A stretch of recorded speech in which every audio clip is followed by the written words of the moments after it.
guys. Today we're looking at Piano Method Level 2A, page 12. This one, which is a first sign of spring. And this one talks about contracting your hands, right? It says contracting the hands, study 1. So as you're looking at this box, they talk about connecting an interval of a second, third, or fourth with a 1-5 or 5-1 movement.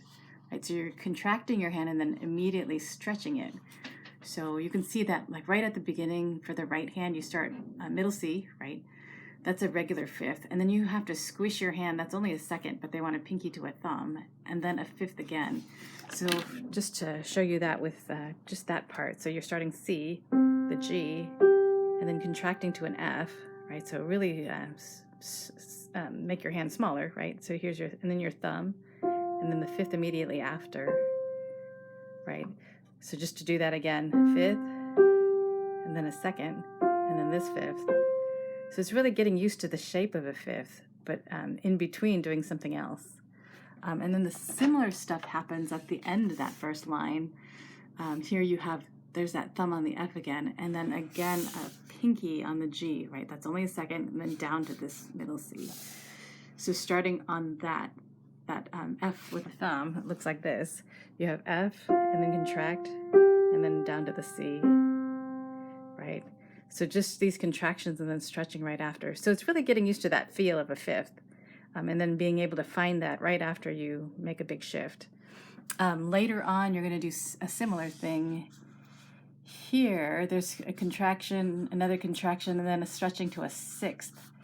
So similar stuff. So starting here on that G, right? You have a G, contracting to the F, then the C, right? And then playing the G and stretching to a sixth, right? So it's really getting used to, you know, your fifth and your sixth. But the sixth is just a fifth stretched away. And again, we've talked about stretching before. When you make these stretches, put your stretch between your thumb and your pointer finger. That's the most comfortable place to do it, instead of trying to just stretch your pinky out there, right? Because typically what happens after that stretch is you're going to need to be up in that position anyways, right? So just getting used to that. So let's just do right hand. That's the basic idea with what's happening in the right hand. It's taking you through from middle C to that C, and again sometimes to the E. So this range and getting finding your way around that. Okay, so right hand just from the top. 1, 2, 3. 1, 2, 3. 2. 1, 2. Here's the contraction. And down. 2, 3. 1, 2. 2. And then into the third line, G. 2, contraction. 2, and here's the G up to the sixth.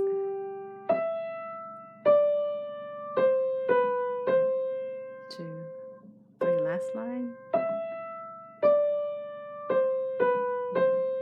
2, 3, 1, 2, 3. You're just going to hold it as a tie and a fermata, all that stuff, let it fade away.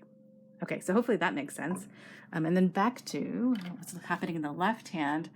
Basically, you have a lot of fifths and sixths, right? Fifths and sixths. Once in a while, the bottom drops. You have a sixth and then a seventh, right? So they're just taking you through intervals. And again, there's some octaves. The last note is a drop of an octave, right? So that's not the C that's written, it's the C below that. It's a little shifting around in the left, but it's all feelable, right? It's all within a pretty small range. And the other thing is, again, pedal, right? Lots of pedal marks. Every time you've got a caret mark, you're changing the pedal. And again, when you change it, you're going to pick it up on the first beat and put it down on the second beat. It's just a little simpler to think of it that way. Same thing here, up and down. So what I'd like to do is the left hand and the foot, just to coordinate those two things together. And just really feeling for those intervals. Okay, so here is my left hand, and I think you can see my foot too. Okay, 1, ready, go. 1, 2, 2, up, down, up, down. The second line, 2, 2, seventh, 2, 3. 1, 2, rest. 1, 2, 2, 2, 2. Last line. 1, 2, 1, 2, 2, 3. And then the octave. Right, you're just holding on to that. And notice when I made that last big shift, you can just take that C with your thumb, and then you can feel that octave stretch. That's the easiest way to find it. All right, so I'm going to stick this up here so you can see both my hands and maybe my foot, hopefully.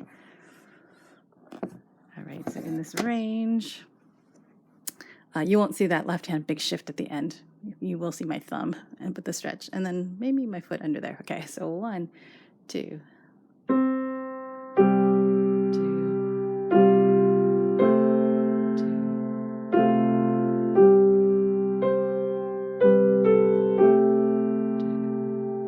Second line.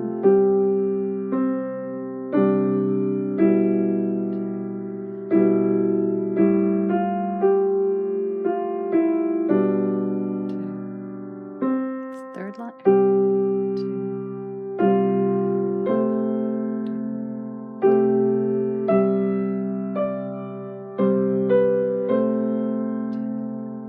Last line.